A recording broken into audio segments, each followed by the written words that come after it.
Welcome to Waypoints, the podcast of fly fishing travel. With helpful travel tips, news and events, destination profiles, great stories, and expert advice from seasoned and experienced traveling anglers, this is your backstage pass to the world of fishing travel. Waypoints is fueled by adventure and brought to you by Yellow Dog Flyfishing, a hands-on specialty travel and booking company that delivers the industry's very best insider knowledge, logistical support, and trip preparation. Freshwater or saltwater, international or domestic, Yellow Dog has you covered. And now your host, Yellow Dog founder and director, Jim Klug.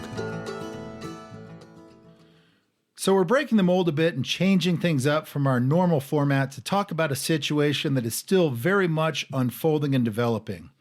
On September 1st, 2019, the eye of Hurricane Dorian, a Category 5 storm, made landfall on the Abaco Islands, with maximum sustained winds of 185 miles per hour, making it the strongest hurricane on record to affect the Bahamas.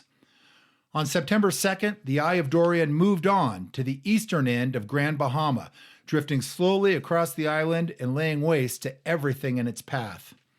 In the 4 weeks following the storm, a lot has taken place, but in many areas and in many communities on both islands, the recovery efforts continue, and the rebuilding has only just begun. According to the Bahamian government, the official death toll from the storm stands at 56. The reality, however, is much more horrific than that. More than 650 people officially remain missing, with hundreds more also unaccounted for, people that were likely in the country illegally and are therefore not being included in official numbers. The death toll on both islands combined is likely to be well over 1,000.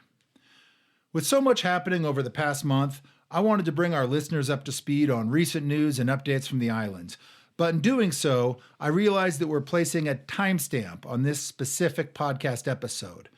News, updates, and recovery reports will continue to change in the months ahead, which means that in short order, much of what we'll be talking about in this program may be outdated. I'm okay with that, however, because a lot of you want to know what's happening on the islands, how specific people, operations, and lodges are doing, and of course, what you can be doing to help. So regardless of the shelf life of this particular program, we're doing it because it needs to be done. To make all of this happen, I have invited two people to join me today. Two individuals who are personally and directly involved in the Bahamas, know the islands well, and are working hard to offer assistance in the aftermath of the worst hurricane to ever hit. My first guest is Doug McKnight, Bahamas Program Director for Yellow Dog Flyfishing. Doug has worked in the islands for years, and he's sent thousands of anglers to numerous locations all throughout the Bahamas. We'll be talking with Doug about specific lodge updates, the status of these operations, and how guides and other members of the fly fishing community are doing on both Abaco and Grand Bahama. My second guest today is Dillon Gruber, Associate Director of the Yellow Dog Community and Conservation Foundation. Dillon is also the point person for the Double Haul for Dorian Relief Coalition, a fly fishing industry-wide effort that was created to help those affected by the storm. We'll be talking with Dillon about what YDCCF and others from throughout the fly fishing industry are doing to assist with the ongoing relief and recovery efforts. So gentlemen, welcome to Waypoints and thanks for joining us today. Thanks, Jim. Thanks for having me, Jim. Well, it's good to have you guys here. Doug, I want to start with you. We're going to begin and talk about some of the info and updates from both islands. We're going to start with Grand Bahama, where the news is indeed mixed. So some of the news we've heard over the last couple days and last couple weeks, I'll run through this briefly. We know that it's still logistically difficult to get supplies onto Grand Bahama, although the situation is improving. As of this week, 50% of power has been restored in Freeport and on the west end of the island. It will be likely months before the east end has power back up on a regular basis, so we know that that's still ongoing. We do know that Freeport suffered significant damage, with massive amounts of flooding due to the storm stalling over the center of the island for more than 30 hours. There is widespread devastation and damage in the communities of Freetown and High Rock, with catastrophic damage in Pelican Point and McLeanstown. The bottom line is that the further east one goes on Grand Bahama, the worse the damage and devastation. All infrastructure on the east end has literally been destroyed. There's no water, sewer, or electricity, and everything will need to be rebuilt. On a positive note for Grand Bahama, however, there is now quite a bit of aid coming in, and things are actually happening.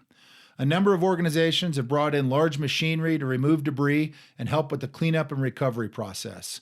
A group called Samaritan's Purse has a hospital set up in Freeport to care for the immediate medical needs of the island. There is one permanent hospital that is operational with limited capacity. There is one temporary field hospital on the island, and 4 of 11 village clinics throughout the island are open. The World Central Kitchen, as it's called, is providing thousands of meals each day to the residents of the East End. The U.S. military is continuing to fly food and water into McLeanstown on a regular basis, and we also know that the main highway on Grand Bahama that runs east all the way from Freeport to McLeanstown has been reasonably repaired and debris moved to the side. It is now open. Of the close to 60,000 people that lived on Grand Bahamas before the storm, many have left the island to stay with relatives. Those that were able have gone to the States. There is a big push on the island for kids to be back in school, and many have been sent off of Grand Bahama to nearby islands. So that's kind of the update on Grand Bahamas. But as far as specific lodges and operations, Doug, I want to hear from you and what you know. Let's begin with East End Lodge in McLeanstown. This is on the far eastern end of the island. What do we know about East End Lodge? Yeah, East End was badly damaged. There's 2 main lodge buildings there. One of the buildings is down, and then the other one has major roof and water damage throughout. They do have insurance, and according to Rob Neher, they will be repairing the lodge at some point in the future. Rob's one of the owners of East End Lodge. Yes, he's one of the owners. And I know that they're hoping to salvage kind of the prime part of the spring and summer season. Hopefully we'll be back up and running in some capacity by sometime this spring, and we'll be able to take guests. And this is a lodge you do a lot with over on the East End of Grand Bahama. Bahama. We send a ton of folks down there. Yeah, and boy, they are just in the absolute epicenter of what got smashed on that eastern side. Definitely, and it's not just about the lodge. A lot of the guys who work there live in McLeanstown, which is just absolutely flattened. Every single building has damage. Most of them are down to just the foundation, just completely swept away. Well, Doug, we were actually able to speak with Rob Neher. He just returned from yet another trip to the East End in McLeanstown, where he's been making a lot of trips over these last few weeks. Rob was nice enough to call in with the following report. Hi, my name is Robert Neher. I'm the owner of East End Lodge on Grand Bahama Island. The lodge is located in McLeanstown. And it's been 30 days since Hurricane Dorian ravaged the entire island of Grand Bahama Island with winds of 185 miles an hour with gusts up to 225. Unfortunately, the storm came over the island and stalled for 30 hours in the center, just beating and beating and beating the island and these poor Bahamian residents terribly. Just a quick rundown of what's going on the island. Freeport's the major city center, and it's 55,000 people. Most of the city was underwater, and so there's a lot of water damage in Freeport, but thankfully Freeport didn't get as high a winds, even though there was massive flooding and massive damage, and there's a lot of homeless people.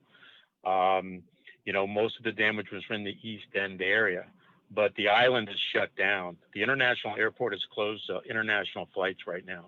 So what's that mean? Absolutely no tourism dollars are coming in.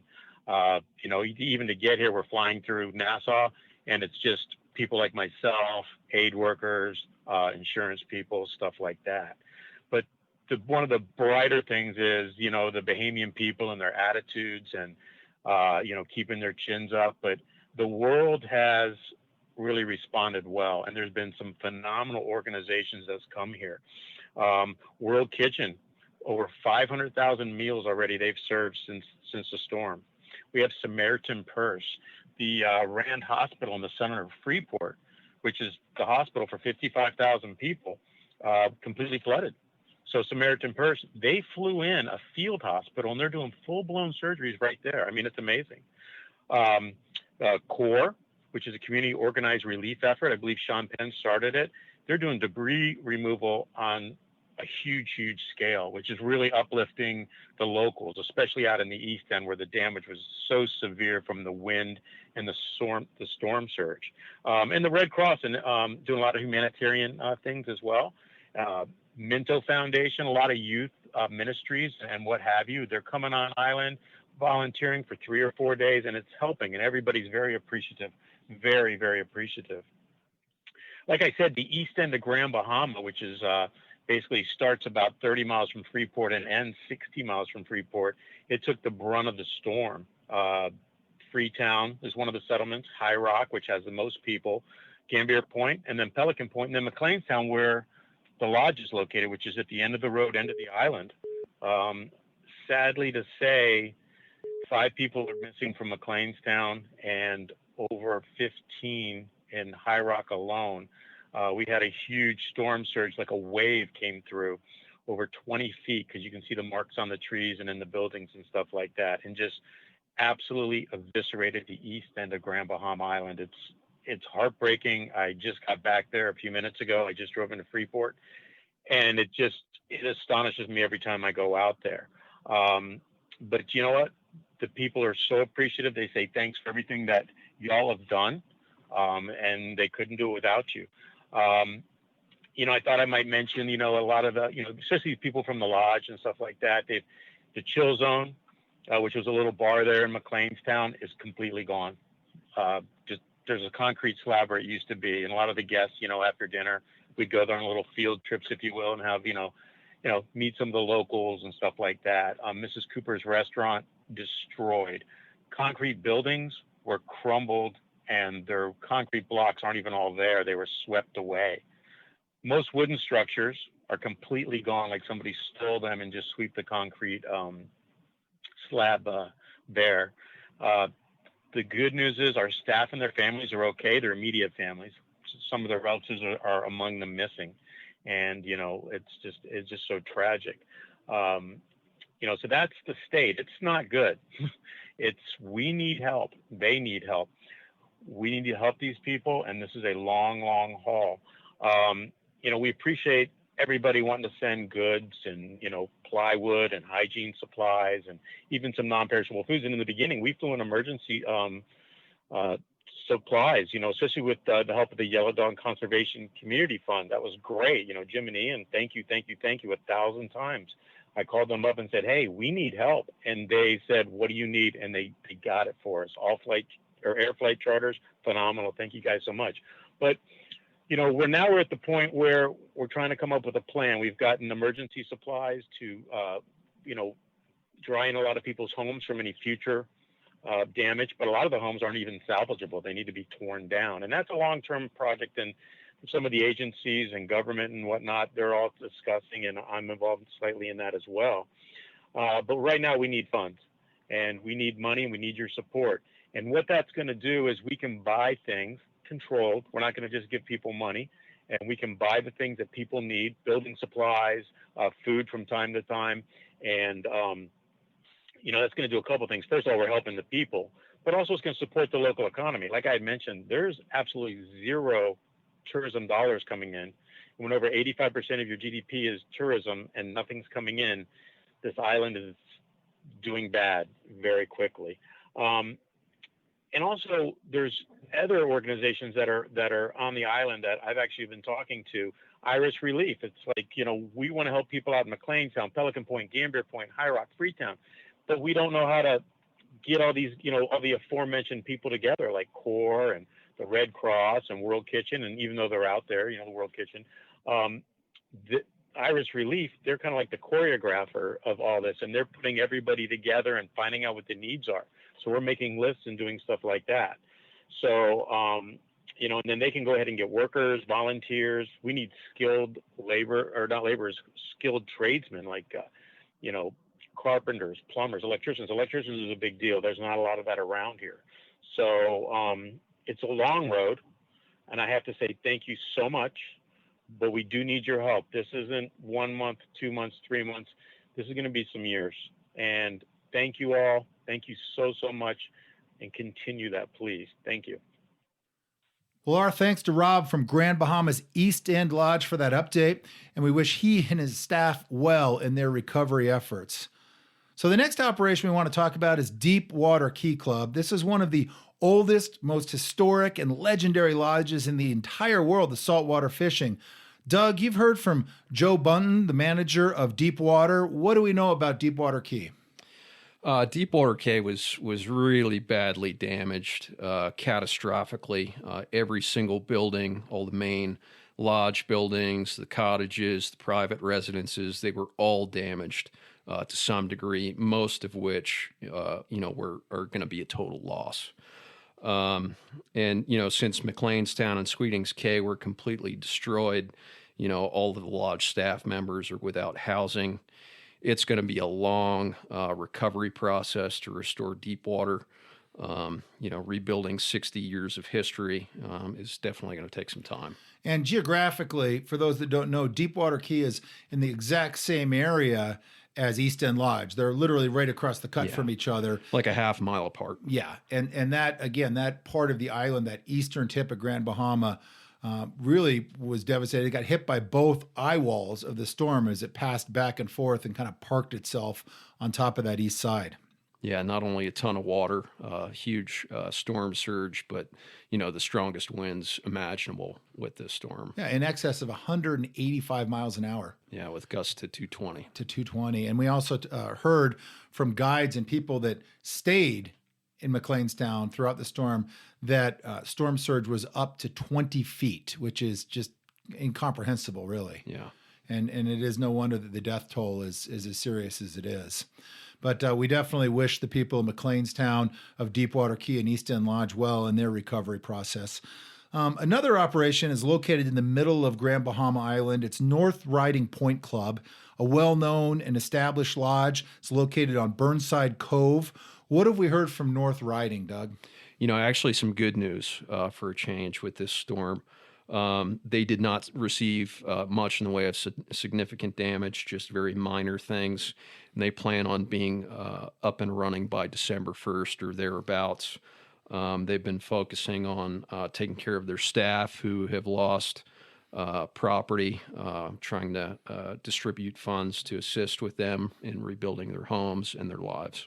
And one of the interesting things about North Riding Point, if you've been there or passed by it overlooks the water. It's right on the beach, but it's up on kind of a high point bluff. And so while they did get some minor damage, as you said, they escaped a lot of the storm surge and the high flooding that other properties succumbed to.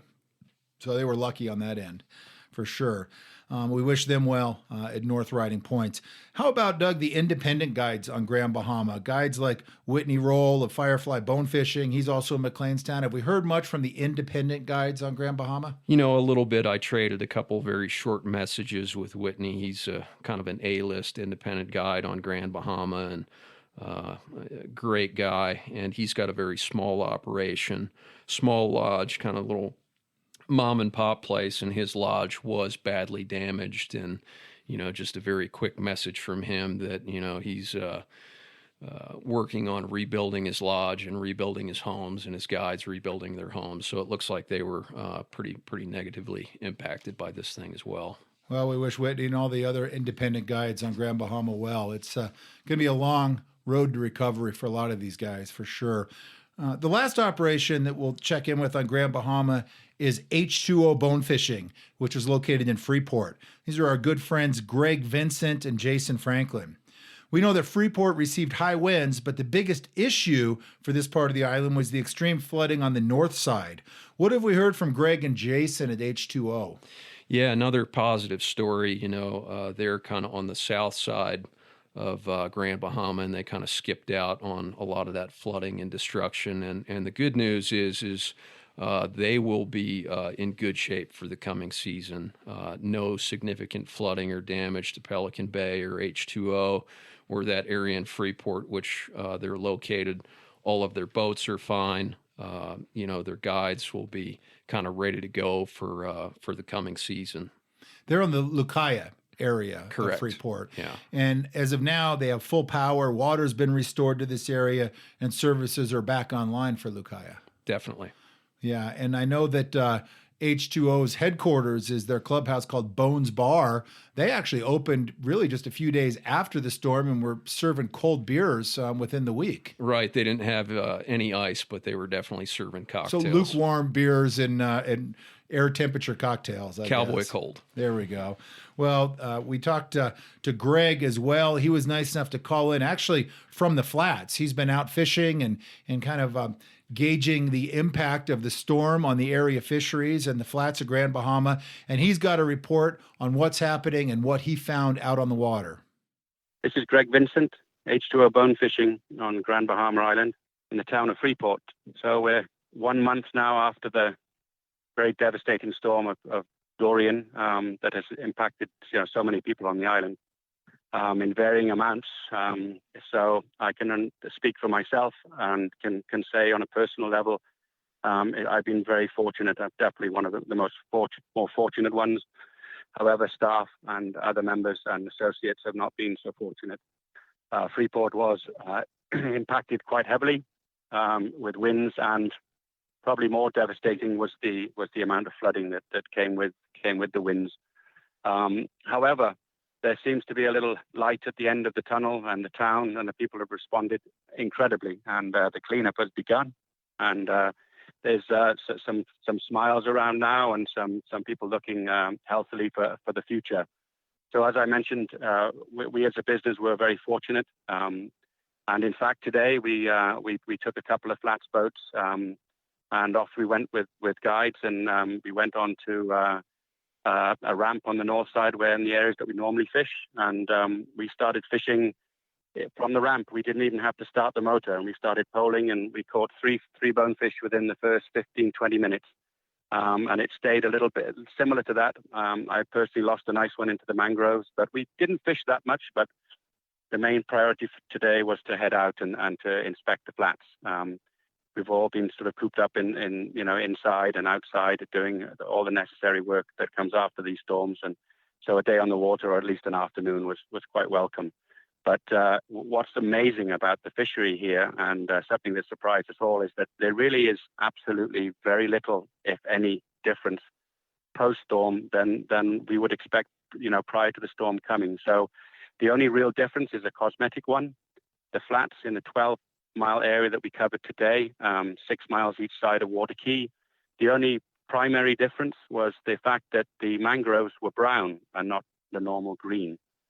Didn't see any flowers, any mangrove flowers blooming or anything like that. So very much a cosmetic change, and only a cosmetic change. So again, the fortunate part of this continues for us at H2O Bonefishing. So we are very thankful and grateful that we've managed to get around this, and our impact is going to be a lot less based on that. So guides don't have to learn new areas, at least initially. We're still going to go out again tomorrow, and we're going to start working towards the fringes of our normal areas. But Grand Bahama and the flats fishing, which is most of on the north side, has fared incredibly well. We couldn't have hoped for what we saw today. We really couldn't. So we're very fortunate for that. Now the guides, have varying amounts of needs, and we really appreciate the support that we've been provided so far. I can share one short story with you quickly, and to give you an example of how different the storm affected everyone. For example, one of our guides had to spend 2 days with his wife on the dining room table while everything was being flooded. So, and then of course, the sewage was backing up or whatever. So we have, horrible stories like that, and, all the way up to, good stories where some guys were living on the second floor. They weren't affected by the flooding. Some weren't affected at all, and there was no flooding whatsoever. So it's a full-on variety of impacts to our staff, from virtually total loss of the house and the contents, including their vehicle, to very little. So the funds that have been flowing our way are definitely going proportionally based on the amount of help that each individual requires.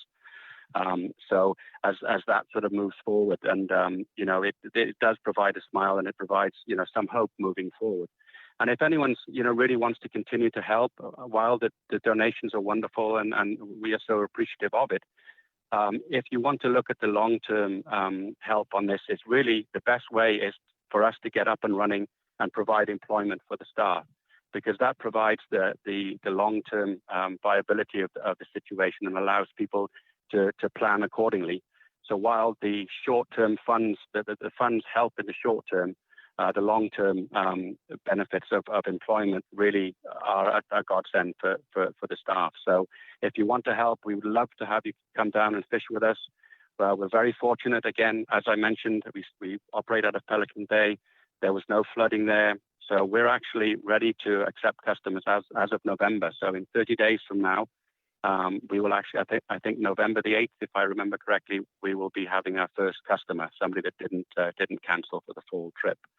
So again, if you're inclined to want to help more, and I don't want to sound as if I'm ungrateful, but that long-term viability is really about employment, and we would love to see you down. We saw the fishery today. It was perfect. Big fish, which is what we're known for, and there was quite a few of them. Like I said, I hooked 3 in just by poling out of the ramp, and the rest of the day was spent, or the rest of the afternoon was spent sort of looking at the fishery and actually going to Water Key, which is the home of one of our guides, Ishmael McIntosh, and seeing his father's house and what's left of it, I should say. So it was if you can really help and in the long term. So come on down. We'd love to see you. And our fishery, while the island looks a little different, there is again, it's cosmetic. There's roofs gone, and it is it does have quite a negative impact at times in some parts when you look at it.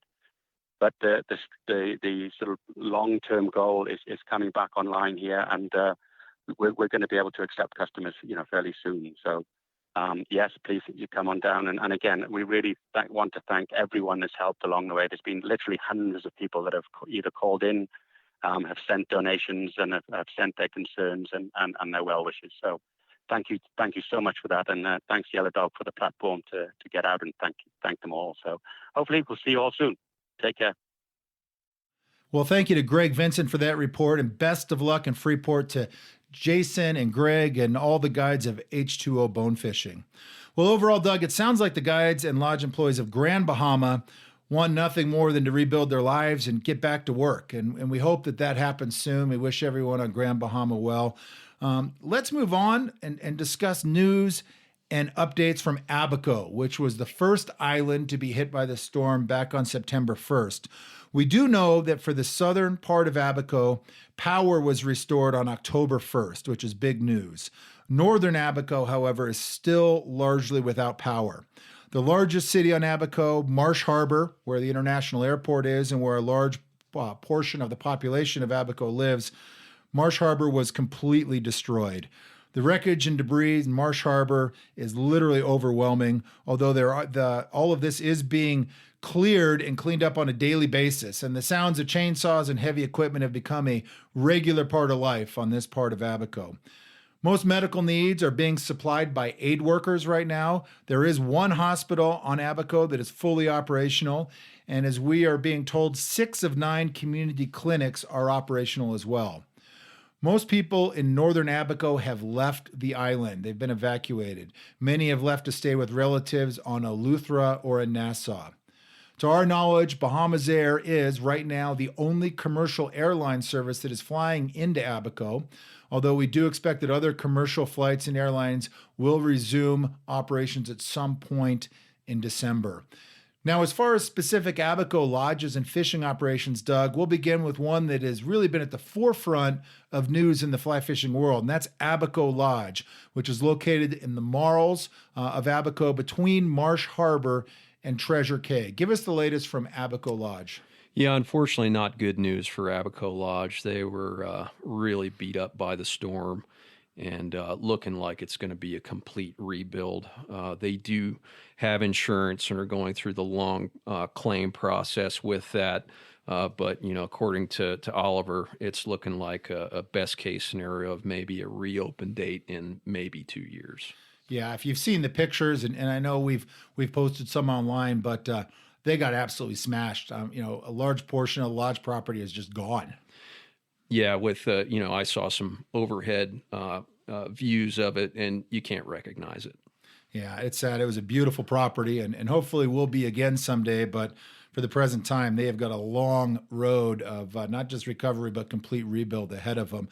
We actually heard from our buddy Oliver White, who's the owner of Abaco Lodge. He was nice enough to share with us the following update. This is Oliver White from Abaco Lodge. I actually just returned to America from a few weeks over in the Bahamas.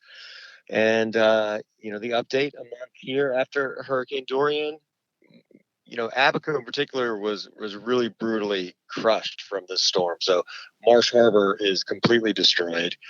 The government has finally signed some contracts to start cleaning up. So really just in the last 48 hours, there's been the beginnings of cleaning up the town of Marsh Harbor. But the future there is, at least 12 months out. The entire infrastructure is destroyed. They're expecting a need in excess of $100 million just to restore electricity and water to Marsh Harbor and north. And, just realistically from a time frame, that's at least a year out. For us at the lodge, that means we're also at least a year out. We can't even begin the cleanup process because there's nowhere for anyone to stay. And, I have to take care of individuals first. So our focus has been taking care of our staff. The fishing community has really rallied, and we've done a great job raising some funds to help get these guys on their feet and get settled. Two of my guides at Abaco, Travis Sands and Freddie Dames, were originally from South Andros. I also have Bears Lodge there. I had recruited them to come to Abaco. They have traveled back home, and we put them on the guide staff there at Bears and put them in the mix, and they've already gotten out on the water. They did their first guide days this week. Paul Pender lives down in Sandy Point. The southern part of Abaco escaped the storm pretty much untouched, and so his house is just fine. He is still in Abaco, kind of supporting some of these nonprofits in the community at large, and trying to find him a little bit more to do. A couple of my other guides, Trevor Miller, Ashron Williams, they're in Nassau, displaced, kind of looking at what to do. Trevor's wife works for the government, so they typically will restation her somewhere else, and then he can try to get back on his feet. He was the foreman of my construction crew when I built the lodge, so as soon as we're in position to get building, he'd have a position there with me as well. Neil Maynard is going to make the move to Exuma, hoping to pick up a boat and do a little bit of independent guiding.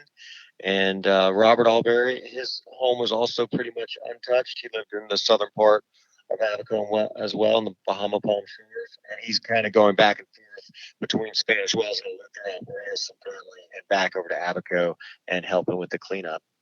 All of our housing staff and all of those guys all have completely left the island, with the exception of Marie Mills. She's still on the island. Her home survived the storm. She already has her roof patched and her generators running, and she has a little farm, so she's picking her life back up together. Everybody else is kind of displaced throughout the Bahamas. Several in Nassau, a few are in America, in South Florida. A couple went over to the western side of Grand Bahama and Freeport, where they have family, which also kind of missed a lot of the storm. And but really, the entire staff and the whole community is picking up, having lost everything. The Bahamas just, there is no safety net like we have here in America, and so the need is very real. And despite the outpouring of support that's come, this is going to be a 12-month or 18-month or arguably even a 2-year process to help get everybody back on their feet. So the needs are going to continue for a long time. And we hope you guys keep everybody in the Bahamas in your thoughts and continue to support all these great people that are out there doing good right now. Well, thanks to Oliver White of Abaco Lodge for that report. And Oliver, well done on the organizational PR efforts that you have been doing so much work on for the Abaco Lodge staff and for others from throughout Abaco's fishing communities. I know that a lot of people appreciate it, and great job on that, Oliver. Next operation we want to talk about on Abaco is Delphi Club at Rolling Harbor. And I believe, Doug, that you recently heard from their owner, Robert Ford.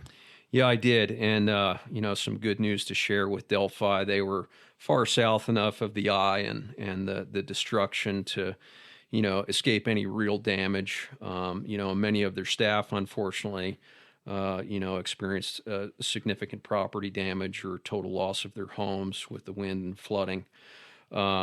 They do have power on South Abaco as of October 1st.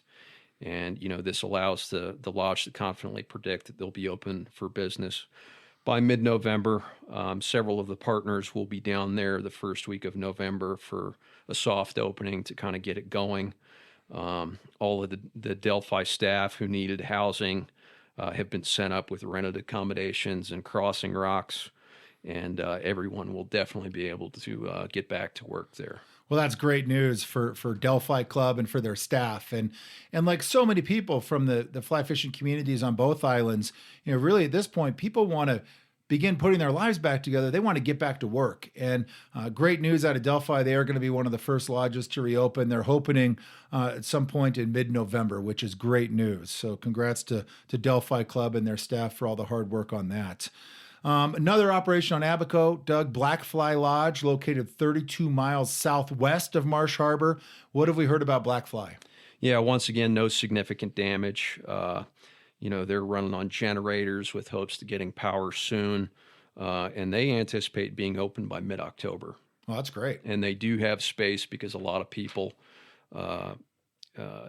with flights getting canceled, bailed on an existing reservation. So it sounds like they have some space. Well, good news for Blackfly as well. That's great. Now, one thing about Abaco, aside from several well-established and well-known lodges, there's a really strong network down on Abaco of independent guides. Quite a few on the island. Cindy Pender runs the Abaco Guides Association. They're a very well-established and active organization. Any word from Cindy lately, Doug? Yeah, I talked with Cindy this morning, and she definitely had some good updates to share. It's pretty bad amongst the independent guides. Just about all of them lost their boats. Quite a few of them lost their homes. Cindy and her husband, Buddy is a really good independent guide. Their home survived. Their boats have some damage, but they were kind of one of the few that escaped major personal property damage. One thing that she was doing right when I called her, called me on her cell phone. She was distributing 18 generators that came from a 500-foot barge with supplies from Puerto Rico. Apparently, the folks from Puerto Rico, even though they're still recovering from their latest hurricane, put together some relief supplies. So that's incredibly generous and awesome news. There are no grocery stores open, no banks, very little gas.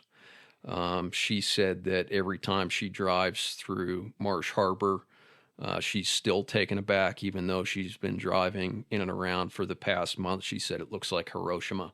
It looks like a nuclear bomb went off. She did say that South Abaco is open for business, and Junior Albury and Buddy are going to be operational sometime this fall, putting folks up down there. So if you wanted to go over to Abaco and fish with those guys, we can certainly help put you in touch with them. We certainly anticipate the fishing on both of these islands to, once the dust settles, to be quite good. Well, that's good news from Cindy, but it sounds like a lot of the independent guides on Abaco really took a hard hit. So we're certainly going to keep them in our thoughts and follow up with the Abaco Guides Association in the weeks and months ahead to continue lending support there. Great overview, Doug, on the lodges and the operations and the guides on both islands. Thanks for sharing that with us. Well done on that report. But let me ask you this. What do you think, shifting gears a little bit, what do you think we can expect from the fisheries on both islands moving forward? What do you think the fishing is going to be like in the months ahead on both Abaco and Grand Bahama post-Dorian? Yeah, the fishing is really the last thing I'm worried about. Bonefish, tarpon, permit, and all the other flats fish, they've evolved over hundreds of millions of years with, you could guess, hundreds of millions of hurricanes and storms. and they tend to leave the flats. They feel that low pressure coming in, and I'm sure any angler who's fished out there, feel a thunder, an approaching thunderstorm, and the fish leave. Let alone a storm of this magnitude with incredibly low barometer. So they go off into deep water, and they come back once things settle out. And I would expect the fishing to be quite good over the next couple months with the fish getting a big rest from any kind of anglers or boat traffic on the flats. They've established that storms like this, as destructive as they are, to be healthy to the flats and the ecosystem. Obviously, we're going to see some major damage to the mangroves. They can't survive, more than a couple days under salt water. They need air to be able to survive. So we anticipate, the mangroves taking a big hit. But overall, I think the flats will be, and the fish will be just fine. And, we certainly don't want to trivialize just how sad and how serious the storm was for the people on both of these islands. But from a fishery standpoint, the fact is, as you said, post-storm, especially of an event of this magnitude, oftentimes it's a lot like hitting the reset button. It kind of flushes everything out, and the fishing not only comes back quickly, but oftentimes comes back better and healthier than ever. Yeah, not only does it, it certainly impacts, certain habitats in negative ways, but it also creates new stuff too. That's right. That's right. So we're excitedly anticipating the recovery of this fishery, just as we are the recovery of the infrastructure on both islands. So we'll be paying close attention to that in the weeks and months ahead. One more question for you, Doug. What about the rest of the Bahamas? We've had people that have called into Yellow Dog and said, "Oh, yeah, I'm writing the Bahamas off this year. I heard about the storm. I'm not going." But this was a storm that, as big and serious as it was really limited to kind of two main islands. What about the rest of the islands, and what's the status? What's available in other areas throughout the Bahamas? Yeah, the Bahamas is a huge place. There's thousands of different islands, and we're talking about it stretching, a huge distance. So there are plenty of other options, and please do not write off thinking about a Bahamas trip. The Bahamas as a whole needs anglers, needs tourism. Don't assume that the entire Bahamas is off the table for the coming season. Places like Andros, Crooked Island, Ackland's Island, the rest of the out islands were not impacted by this storm in any way, and everybody's up and running and looking forward to a busy season. So bottom line, if you are thinking about planning a trip to the Bahamas, by all means, do it. Well, that's great information. And again, the people of the Bahamas need the support. They need the angling visits. They need the business. So keep them in mind for the future. Well, thanks for this information, Doug. If people want to follow up with you on anything that you've talked about, lodge reports, if they have any questions, or if they want to book a trip to return to the Bahamas in the future, how can they reach you? Just call the Yellow Dog office. The toll-free number is 888-777-5060, or my email address, which is Doug, D-O-U-G, at yellowdogflyfishing.com. All right. Well, thanks so much for that. We're going to shift things over a little bit from the lodge and fisheries reports, and we're now going to talk with Dillon Gruber, who has been spearheading a number of relief and recovery projects on both Abaco and Grand Bahama. Once again, Dillon, thanks for sitting down with us today, and thanks for being here. Thanks, Jim. So, Dillon, you're the director of the Yellow Dog Community and Conservation Foundation. Talk to us a bit about this organization, what it does, and why it was started. Yeah, definitely. The Yellow Dog Community and Conservation Foundation, YDCCF for short, was created to be the philanthropic arm of Yellow Dog Flyfishing. The mission statement's pretty simple: is to protect, preserve, and enhance the places that matter to anglers. It's really become a way for these people to give back to these communities and fisheries that they care about. And these projects that we've undertaken around the world have ranged from anti-poaching efforts in Mongolia to building elementary school bathrooms in Mexico and working to ban gill nets in Belize. So even though our projects revolve around conservation, there's a very distinct community aspect involved with all of them. Taking care of these natural resources also means taking care of the people that make their living off of them. So, for instance, in Belize, we're working with these gill netters to provide them with a sustainable livelihood moving forward. In one instance, years ago, we had a guide fall off of his poling platform, and we were there to assist with that. And he broke his leg, sorry. So we were there to help him out of that situation. And then in this most recent instance with the Bahamas and the devastation that Hurricane Dorian has brought upon them, it's our responsibility and our mission as a foundation to come to the aid of those in need. Well, let's talk about that for a minute, Dorian specific. How was YDCCF positioned to react to this recent hurricane situation, and what took place in the immediate aftermath of Dorian for you and the foundation?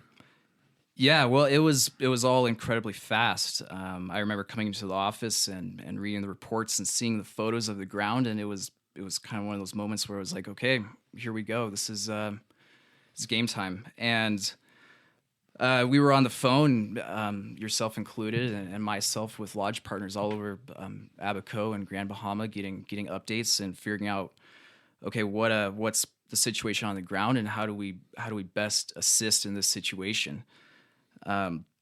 It was something like less than 48 hours later after the storm had hit the islands that we were able to work with Chris and Matt down at Air Flight Charters in Florida to start sending supplies to the islands. This included sat phones, baby supplies, food, drinking water. So that was our initial response to the hurricane, was providing just those immediate needs. And you're talking about Chris Allen and his group from Air Flight Charters. They were Yes. amazing. These guys, literally for the past month since the storm hit, they have been flying nonstop supply and relief flights over to both islands, delivering much needed supplies. As you were saying, Dillon, in the immediate aftermath of the storm, it was the things needed to survive, food and water and personal hygiene products. Since then, it's been, generators and building supplies, different materials, things like that. But boy, these guys have been absolute heroes in the aftermath of this storm. yeah, they really have been working around the clock, and it's I have nothing but respect for them because they are working extremely hard to get much needed supplies to the Bahamas. In one instance, one of our Yellow Dog traveling anglers called me up and said, I have this elderly friend in Cherokee and she needs money desperately right now. And Matt and Chris over at Air Flight were like, all right, let's make it happen. So we figured out the logistics and got her money because she was unable to withdraw any money from the banks. Banks weren't there. They weren't there.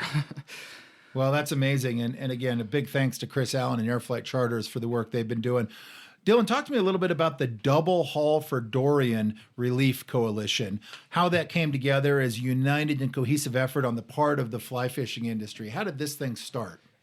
Yeah, I mean, since when the storm was still over the islands, you, myself, Kirk Dieter, and Ben Bulis from AFTA and Angling Trade, we were on the phone, and it was planning on how do we bring the industry together to positively to assist with the devastation on the ground. So right off the bat, we were having conversations in terms of how do we bring everyone together to bring a single voice. And what was nice is the YDCCF platform was already established. So essentially, everyone was able to kind of insert the Double Haul for Dorian Relief Project right onto the YDCCF platform. It was up and running, able to accept donations, distribute funds, provide much needed relief without kind of the upstart process of an entirely new project. Yeah, and that was a big deal because there were conversations going on of like, well, how do we start a foundation or a nonprofit fund to get these monies to the Bahamas? And could have taken months. Yeah, easily. So we were in position immediately to start receiving donations and getting money into the hands of the people that needed it most. And since then, the double haul for Dorian Relief Coalition has just blown up. Right now, it's at 24 members, and it seems to be only growing. And Tell me who some of those members are. We've got some big names from the industry that have come on board as part of this coalition. Yeah, it's fun to see names like the Fly Shop, Orvis, Patagonia, Sims, Thomas and Thomas Fly Rods, Smith Optics. It's a wide range of industry partners who have really stepped up and have come put their money where their mouth is and come to assistance. So where can our listeners go to read more about the double haul efforts? The website and the domain where they can learn more about what's going on. Yeah, if you go to YDCCF.org, we're constantly updating the website with current relief efforts and what's going on the ground, as well as you can find all the information on double haul for Dorian and who those industry partners are who are making a real difference on the ground. And the project's been going well so far. It's basically been up for a month. How much has been raised to date, Dillon? Nearly $300,000, which is astounding. That number blows me away. That money has come from individuals, has come from industry business and partners, and yeah, in less than a month, we've been able to raise a significant amount of money. And that's $300,000 collected to date. As I understand it, more has been pledged and committed for the future. But all this has happened in less than a month. What's the goal for the overall effort fundraising wise? The goal is $500,000, $500,000, and I have no doubt we'll make that goal. Well, and it's important to add that the efforts on Dorian relief and recovery, this isn't a one and done kind of deal. This isn't like, okay, we've been working at it for a few weeks. We've done our job. We can now just drop the mic and walk away. Everybody's good. I mean, this was a massive, massive storm. The recovery efforts are going to take months, if not years. And this is very much an ongoing long-term project. Yeah, no, I'm glad that you brought that up because even though we're deploying these funds, these immediate funds and getting it to the individuals that need it right now, this is a marathon and we've barely started running. That's right. So a lot of money has been raised. The hope is that more money is going to be coming in the weeks and months ahead. We hope everyone listening will keep that in mind, that we very much still need those donations. Well done to both YDCCF and the Double Haul for Dorian Relief Coalition from the fly fishing industry. Great job on those efforts. My next question, however, aside from the fundraising, is what has actually been done to date? All right, it's been 4 weeks. The funds that have been collected, have they actually been deployed? And have they been able to make a difference over the past month? Yeah, so we've already deployed $105,000 to our lodge partners, and that money is going to them, and then these individuals are dispersing that money to their staff, guides, families, those in the fly fishing community that either have lost something or everything. And it's important to note that all of the funds that are raised through this platform are going to the fly fishing community, the guides, the staff members of these lodges, their families. None of these funds are going to actually rebuild lodges. They're going to rebuild lives. And that's an important distinction right there. Yeah, definitely. That the lodges, most of them have insurance. These individuals don't. That's right. And so all these funds are making a big difference in the lives of what we think are probably in excess of 200 people collectively on both islands that are directly linked to the fly fishing industry and the fly fishing community. Again, guides, people that work at the lodges, whether they are on the lodge staff, if they're in the kitchen, if they're groundskeepers, they might be the taxi drivers that rely on anglers for their income. And so what the coalition has done is it's figured out who all of these people on both Abaco and Grand Bahama are, and that's where these funds are being distributed, is to immediate needs for these people, yep, and then ongoing financial relief for people that are going to be out of work for some time. Yeah, and a lot of these lodge owners have already dispersed stipends to their staff because they're out of a job for a year minimum, and so the total amount that we'll disperse is around $150,000 for the initial amount. Phase 2, after we kind of go through these immediate needs of these individuals, then we'll start dispersing money to say, rebuild a school or Working on community projects. Exactly. There you go. Because what a lot of people don't realize, and we get back to what we were talking about with Doug a few minutes ago, there are communities like McLeanstown on the east end of Grand Bahama where that town exists because of fly fishing, because of the anglers that come to both Deepwater and East End. Literally every family in that community is directly tied to the fly fishing industry. And so what you were just talking about with community assets and resources, schools, clinics, all of those kinds of things are going to need to be rebuilt. And this is a great way to really impact those communities that are directly linked to fly fishing. Well, good work on that.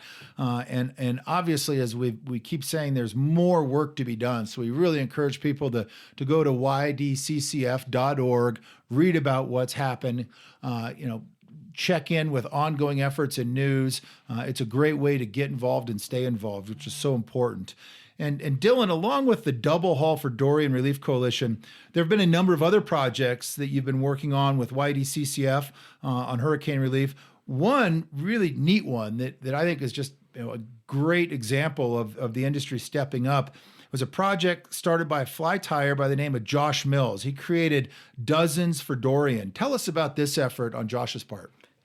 Yeah, Josh was brought to my attention, and a fly tyer. He was putting his flies up on Instagram and auctioning them off. And to be honest, I thought, this is awesome that he's doing this, but what amount of money can he raise? But in the months, or in the weeks after he started that campaign, that has just grown to be huge. People all over the states and even internationally have been jumping on Dozen for Dorian and tying flies and auctioning them off. Doug, you auction off some flies too, right? Yeah, for sure. I threw some permit flies on, a dozen permit flies on there, and they went for $500 and had two great clients, offer to match it. So 3 dozen flies raising $1,500 is pretty good. And, I'm certainly planning on doing more. And, a really nice ongoing effort. And it's really amazing how many people have climbed on board and how much money it's actually raising.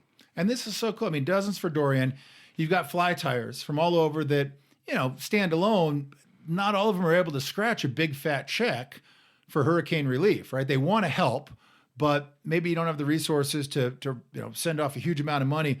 But what a great collective effort where people have come together and all told, I mean, this thing has raised how much? Over 40 grand. Over 40 grand from flies. I mean, that's amazing. And just a great example of the fly fishing industry stepping up to take care of those in need right there. There's also a pretty cool industry online auction. It just launched. I think it's live as we speak, Dillon. Tell us about that and where people can check that one out. Well, the auction platform really kind of was brought about from Josh's success with Dozen for Dorian. Was all these people were jumping on and they were auctioning off rods, trips, you name it. They were auctioning it off on their Instagram. So we said, well, let's just make a single place where we can culminate all these auctions, and that's on our website. And there's been some amazing items already posted on there. Reels that are for the Bahamas, some really nice rods, some different fishing paraphernalia, and it's go on and bid because there's some really cool items. That's ydccf.org. There'll be more stuff added in the weeks ahead, and a lot of really unique one-of-a-kind type items also. But again, that is what's so neat about this coalition. I mean, whether it's Orvis and Sims, Scott, TNT, Able and Hatch, so many of these different companies have come together. They said, hey, it's not about building our individual brand.